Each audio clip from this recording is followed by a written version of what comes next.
Our first reading from Scripture today is from the 6th chapter of Paul's letter to the Galatians, the first 5 verses. It's entitled, Bear One Another's Burdens. My friends, if anyone is detected in a transgression, another word would be sin, you who have received the Spirit should restore such a one in a spirit of gentleness. Take care that you yourselves are not tempted. Bear one another's burdens, and in this way you will fulfill the law of Christ.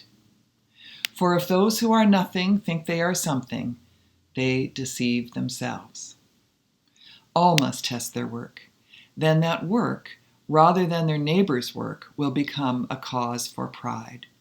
For all must carry their own loads. And from the Gospel according to Luke, the 22nd chapter, starting at the 45th verse. And this is a moment when Jesus has finished his prayers and just before he is arrested. When Jesus got up from prayer, he came to the disciples and found them sleeping because of grief. And he said to them, "Why are you sleeping? Get up and pray that you may not come into the time of trial." While he was still speaking, suddenly a crowd came, and the one called Judas, one of the 12, was leading them. He approached Jesus to kiss him, but Jesus said to him, "Judas, is it with a kiss that you are betraying the Son of Humanity?" When those who were around him saw what was coming, they asked, "Lord, should we strike with the sword?" And then one of them struck the slave of the high priest and cut off his right ear.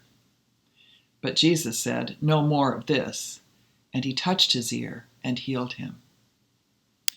Then Jesus said to the chief priests, the officers of the temple police, and the elders who had come for him, "Have you come out with swords and clubs as if I were a bandit? When I was with you day after day in the temple, you did not lay hands on me. But this is your hour and the power of darkness." Then they seized him and led him away, bringing him into the high priest's house.